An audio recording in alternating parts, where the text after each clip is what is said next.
दोस्तों बेशक extinct animals का इस दुनिया में आखिरी सबूत उनके फॉसिल्स ही होते हैं और उनके फॉसिल्स को देखकर ही हम इंसान उन्हें सही या गलत इमेजिन करते हैं। इवन हम इंसान तो आज भी कंफ्यूज हैं कि टी-रेक्स की स्किन में फेदर्स थे या नहीं। कल आज की इस वीडियो में मैं आपको कुछ ऐसे एक्सटिंक्ट एनिमल्स के बारे में बताने वाला हूँ जिनकी आखिरी यादें हमारे पास किसी तरह के फॉसिल में नहीं बल्कि फोटो और वीडियो की फॉर्मेट में मौजूद है। वैसे ये वीडियो मेरी इस टॉपिक में प्रीवियस वीडियो का दूसरा पार्ट है और पहले पार्ट में आप लोगों ने बहुत अच्छा रिस्पांस दिया था, तो इस वीडियो को भी पूरा देख लेना।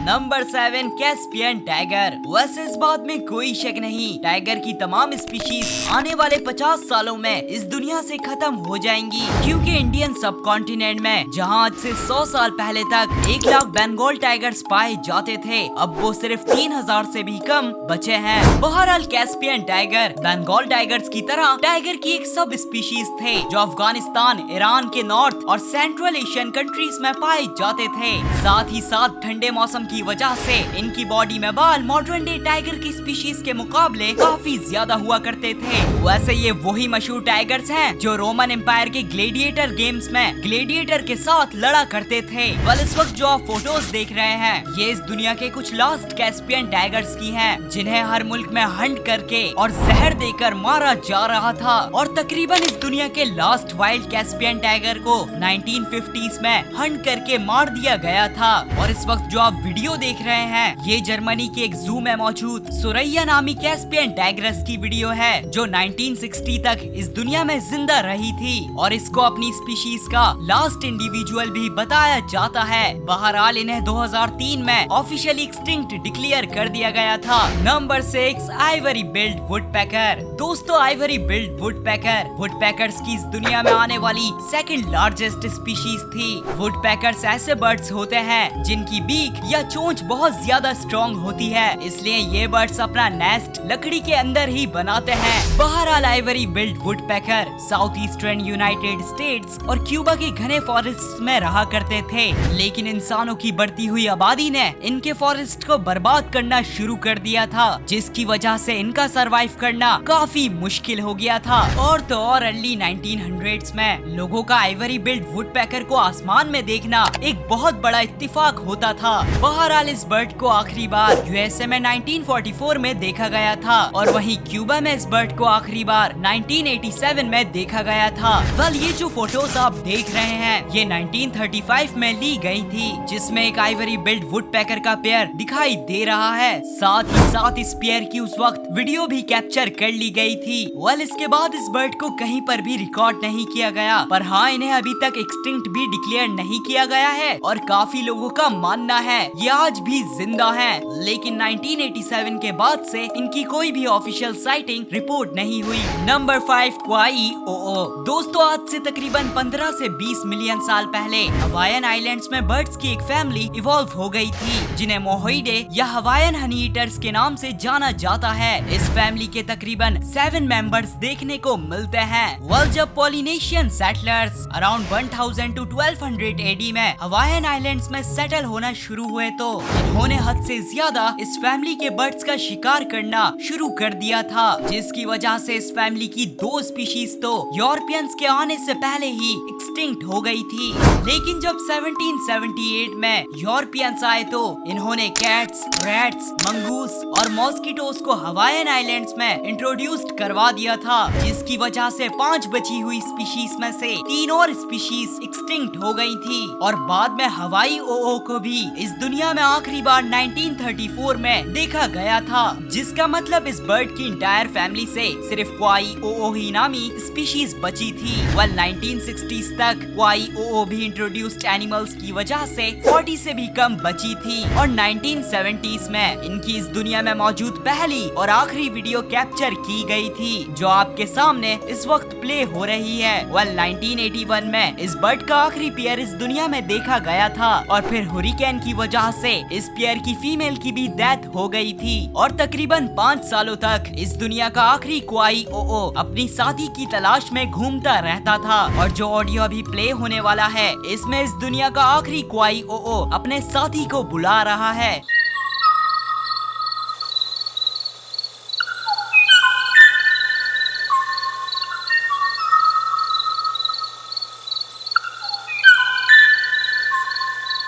Number 4 gastric brooding frog. दोस्तों, अगर गैस्ट्रिक ब्रूडिंग फ्रॉग्स को इस दुनिया में आने वाली फ्रॉग्स की सबसे यूनिक नस्ल में से एक कहा जाए तो ये गलत नहीं होगा, क्योंकि जहां इस दुनिया की तमाम फ्रॉग्स की स्पीशीज के बच्चे टैडपोल स्टेज से गुजरकर बड़े होते हैं, वहीं गैस्ट्रिक ब्रूडिंग फ्रॉग अपने बच्चों को स्टमक में ही रेस किया करते थे और उनको बर्थ अपने माउथ से दिया करते थे। वेल, इस फ्रॉग की सिर्फ 2 ही स्पीशीज थी जिन्हें 1970s में ऑस्ट्रेलिया से डिस्कवर किया गया था, लेकिन इंसानों के जरिए ऑस्ट्रेलिया में इंट्रोड्यूस होने वाले एनिमल्स और बीमारियों की वजह से गैस्ट्रिक ब्रूडिंग फ्रॉग अपने डिस्कवर होते ही आने वाले 10 सालों में इस दुनिया से गायब हो गए थे। और ये जो फोटोज आप देख रहे हैं, ये इस यूनिक एम्फीबियन की इस दुनिया में ली जाने वाली कुछ चंद लास्ट फोटोज हैं और फिर इन्हें ऑफिशियली 2002 में एक्सटिंक्ट डिक्लेयर कर दिया गया था। Number 3 Chinese paddle fish. दोस्तों, paddle fish fresh water fish होती है जो अपनी लंबी नाक की वजह से जानी जाती है। वेल, इनकी एक species American pedal fish north America continent में पाई जाती है और दूसरी स्पीशीज चाइनीज पैडल फिश जिसका मैं आपको बताने वाला हूँ वो चाइना में पाई जाती थी। वेल, चाइनीज पैडल फिश का साइज 23 फीट तक हुआ करता था, मतलब एक SUV कार के जितना। इसलिए इन्हें इस दुनिया में आने वाली सबसे बड़ी फ्रेश वाटर फिश में से एक कहा जाता है। वैसे इनकी हंटिंग तो काफी सेंचुरीज से हो रही थी, लेकिन अराउंड 1950s में ग्रेट लीप फॉरवर्ड के दौरान चाइना में इस फिश का हद से ज्यादा शिकार किया गया, पर फिर भी थोड़ी बहुत पॉपुलेशन इस दुनिया में बची हुई थी, जिसका सबूत है 1985 में शिकार करके पकड़े जाने वाली 35 चाइनीज पैडल फिश। बहरहाल, जब चाइना में बहुत से डैम बने तो इनका ब्रीड करना काफी मुश्किल हो गया था, इसलिए आखिरी बार इनके बच्चों को 1995 में देखा गया था। और ये जो वीडियो आप देख रहे हैं, ये 2003 में रिलीज होने वाली एक चाइनीज डॉक्यूमेंट्री की है, जिसमें कुछ चाइनीज लोग इस फिश को बचाने की पूरी कोशिश कर रहे हैं। साथ ही साथ ये इस फिश की इस दुनिया में मौजूद वाहिद वीडियो है। वेल, माना जाता है इस दुनिया की आखिरी चाइनीज पैडल फिश 2005 से 2010 के दरमियान मर गई थी और यूं हम इंसानों ने 120 मिलियन साल पहले इवॉल्व होने वाली यूनिक फिश को इस दुनिया से एक्सटिंक्ट कर दिया।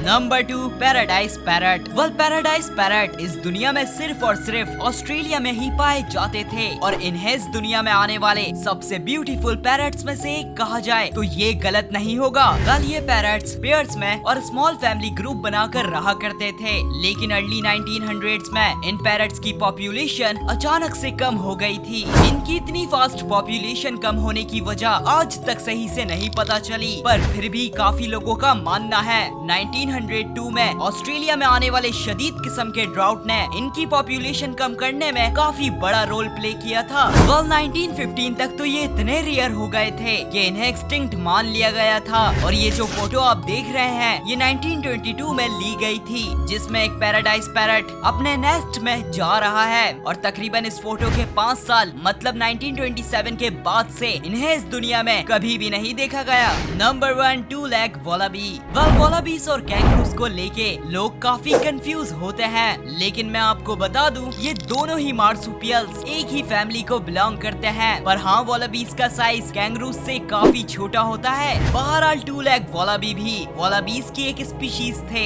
जो इस दुनिया के आधे से ज्यादा मार्सुपियल्स की तरह ऑस्ट्रेलिया में पाए जाते थे। वेल, इन्हें 1846 में डिस्क्राइब किया गया था, लेकिन इंसानों के ऑस्ट्रेलिया में फैलने की वजह से टू लेग वॉलाबी की पॉपुलेशन 1920s तक हद से ज्यादा कम हो गई थी। वेल, इनकी स्पीशीज को बचाने के लिए इस दुनिया के आखिरी 14 टू लेग वॉलाबीज को कैप्चर कर लिया गया था, लेकिन 10 तो कैप्चर करने के बाद ही मारे गए थे और सिर्फ 4 ही जू में सरवाइव कर पाए। और ये जो फोटो आप देख रहे हैं, ये इस दुनिया की आखिरी जू में सरवाइव करने वाली फीमेल टू लेग वॉलाबी की है, जिसकी मौत 1939 में हो गई थी। वेल, मुझे उम्मीद है आपको ये वीडियो जरूर पसंद आई होगी। अगर हाँ तो वीडियो को लाइक करें और मजीद इस तरह की वीडियोस के लिए चैनल को सब्सक्राइब करें। मिलते हैं नेक्स्ट वीडियो में, जब तक के लिए टेक केयर, बाय बाय।